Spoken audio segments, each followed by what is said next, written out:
It's Magdalena. Thank you so much for tuning in. Today I wanted to show you this book. It's in Polish, so I thought I would talk a little bit about it in English.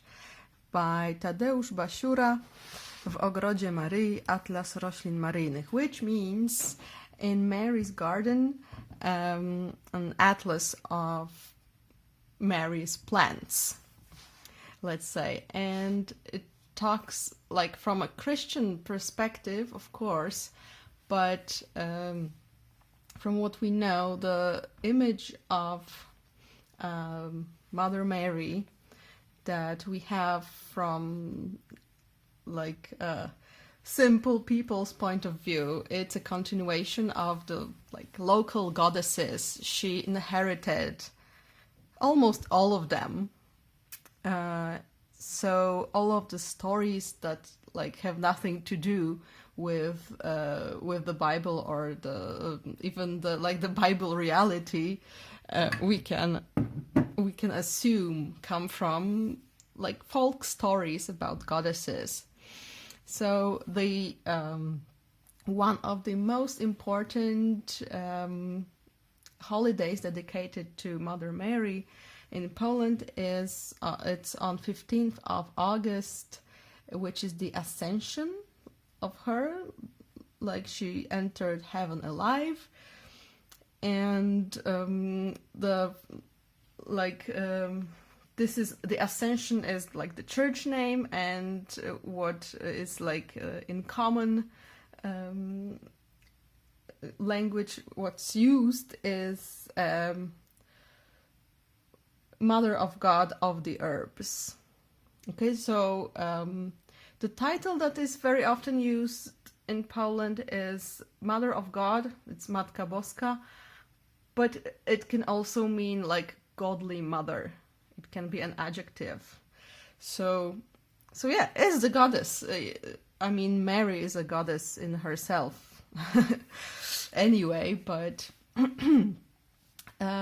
what I wanted to say, so on 15th of August, in Poland, there's this tradition of offering herbs, like bringing them to church and having them blessed. And since it's the time when the harvest ends, people also would add grains, fruits, flowers. It would be very beautiful. And those bouquets that were offered, there were like fixed rules, fixed herbs that should appear there, but it would depend on the region. So there are some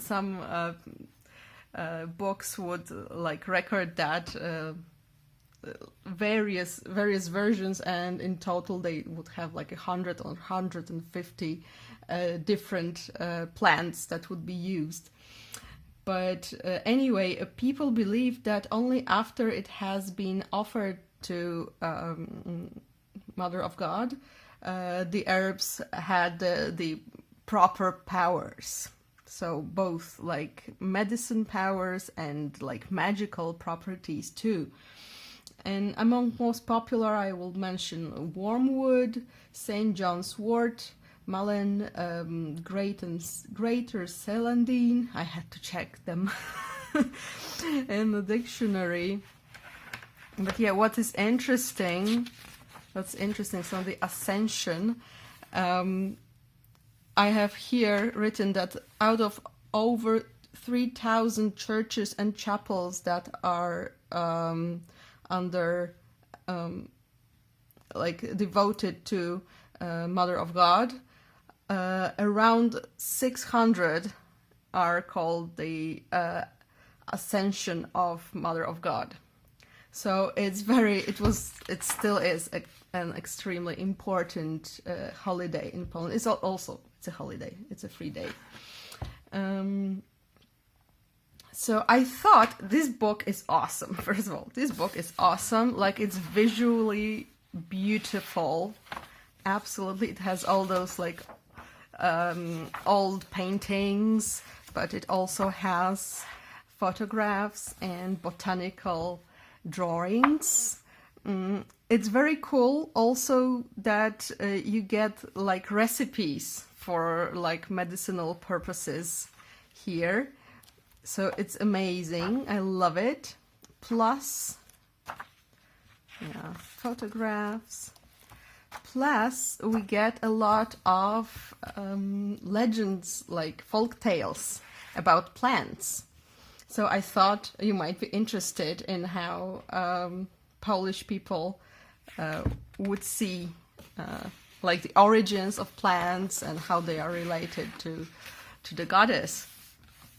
So what I saw from reading these stories, was that the escape to Egypt, so the goddess traveling, was such a popular motif. It's not even funny. It's amazing. So it actually matches this idea of the goddess wandering through the world, like through the whole land. That is also reflected in this old tradition of the image of Mother of God visiting houses that I personally witnessed when I was a kid. And in my grandma's village, there would be this tradition. I don't remember exactly what were the rules, but the painting of Mother of God would visit each house, and mostly women would gather there and pray together. So I think it really matches this idea of the goddess who is connected to the earth and to the land, and who like visits and travels a lot. So yeah, the escape to Egypt. So if you're not familiar, the Holy Family was running away from King Herod. How is he pronounced in English? You know which king? The one who wanted to kill baby Jesus, and they had to run. So on this first story is about Fern, and on this trip they got hungry, and Fern gave them its roots. So to baby Jesus, who could suck on the roots, and they had like moisture, and his hunger was satisfied. And from that time, the roots of fern are sweet. And I think for people who were not very wealthy and had to, like, especially before the first fruits appeared, our first plants even, the roots were a very important source of nutrition. So this is the first story, because the tired Mother Mary sits near fern bush, and she tries to calm Jesus down, but he's hungry, so he's crying. And then Fern was like, oh my god, yeah. It's like, oh, poor you, I will give myself to you. So this is it. And look, all those pictures, like, we get the image of the plant that the story is about. Then we get a wonderful story about the aspen tree and the hazel tree.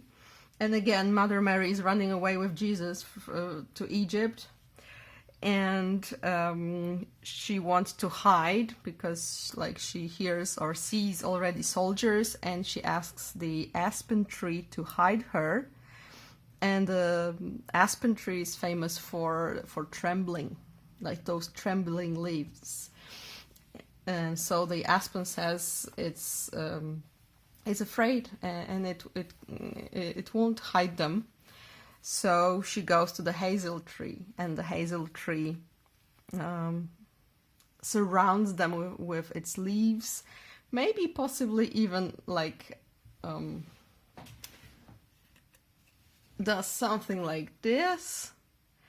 So it specifically says actually here that she, Mother of God, hid with her baby on her arm, in the tree. So again, the image of the goddess in the tree, about which I talked really a lot, but I hope you remember.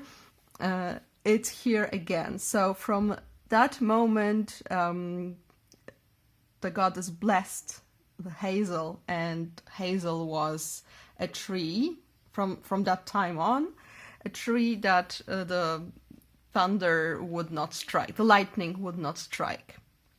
What's interesting about aspen, it's also believed to be a very magically powerful tree, because I don't know if you know, to kill a vampire, you're supposed to stake it with a wooden stake, but in Slavic tradition it's specifically aspen stake. You cannot use just any wood. That's the thing. So this is this story. Then it's about thistle.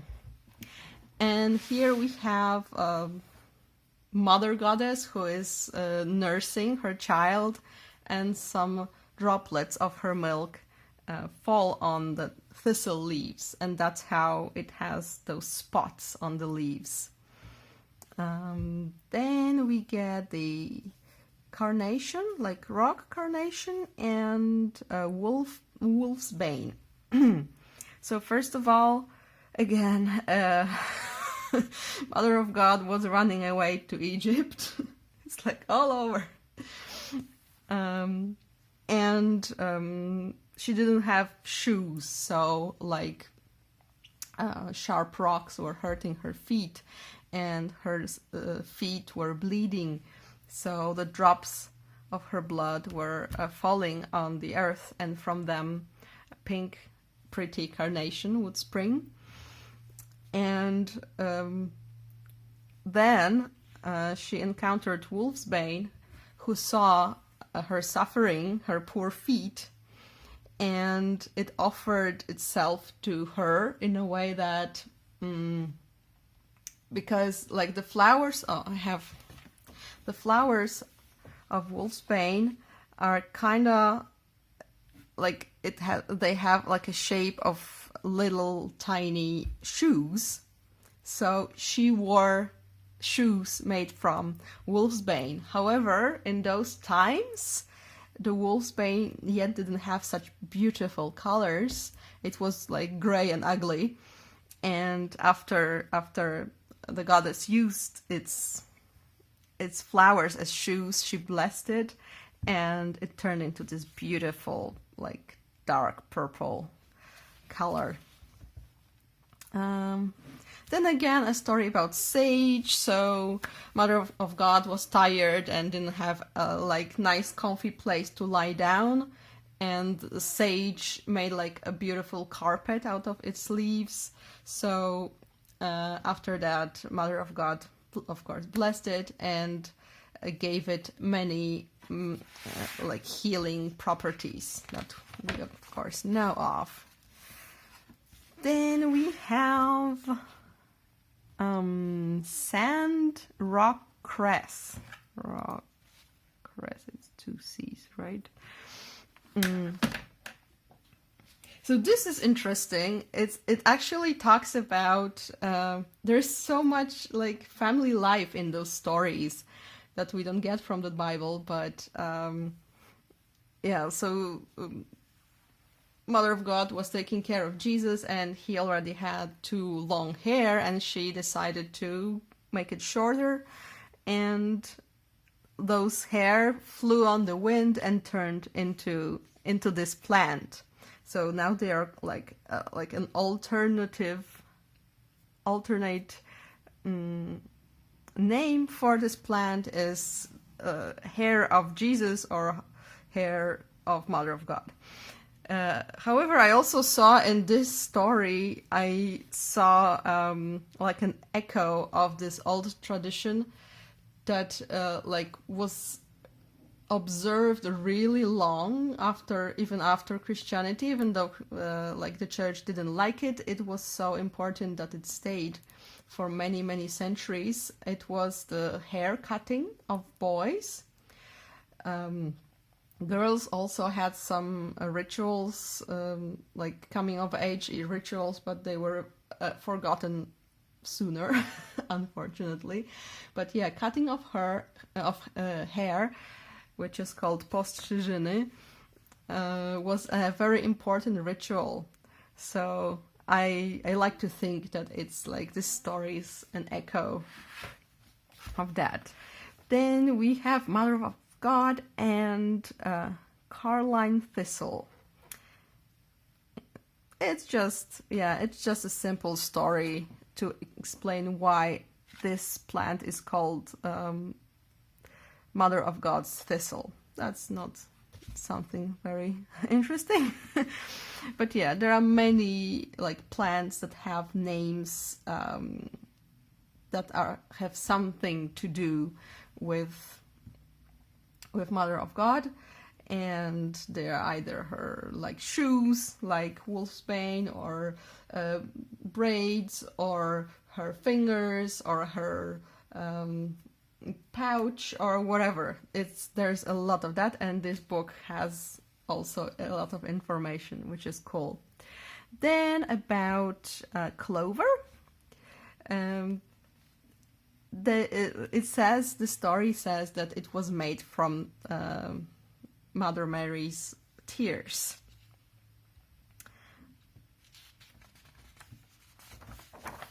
And again, there is this image of suffering, Mother of God. There are the clover flowers that are made from her tears, but also the orchids that have those spotted leaves. The legend says it's because when Mother of God was crying because her son was crucified, her tears made those spots on the leaves. Then we have Lily of the Valley. Again, these are made from tears from the goddess. And another about crying, I talked about like the crying goddess. I talked about it a lot, and in one of my videos, I think, which one was it? It's certainly on the Slavic pagan stuff playlist. But yeah, generally speaking, goddesses' tears are a source of nourishment, and tears often appear also in fairy tales. But yeah, then the peas. Even now we say like somebody's crying tears like grains of pea. But yeah, it says about how God was angry with people for being sinful, and he sent famine onto them. So then Mother of God cried, seeing their suffering, and the tears turned into little peas that people gathered, and they did not suffer hunger anymore thanks to her. And lastly, and I love this story, this is about the length of the spike of grain, because it says that in the old times the grains were on the whole length, like from the ground till the top there were grains. But then people had really a lot of bread, and they did not respect it. And in Slavic culture, bread is one of like the most sacred things you can think of. But here it says like they didn't respect it, they wasted it, they used it for ugly things. So Jesus got really he got pissed off. And he said, okay, now I will take all the grains from you, and you will suffer. And Mother of God couldn't allow it, so she she asked him to be merciful and leave at least a little bit for the kitten and for the doggy. And she covered the grains with her hand. So where she covered it, the grains stayed. That's why we have like the length of the spike of grains is the length of the goddess's hand. And I think it's one of the most beautiful stories ever. I love it. What do you think? Please let me know if you've enjoyed, and thank you so much for watching. If you have any stories to share, I would love to hear it, and please let me know if you enjoy such content. Maybe I will find some other stories as well, then I could share them. Thank you so much. Bye!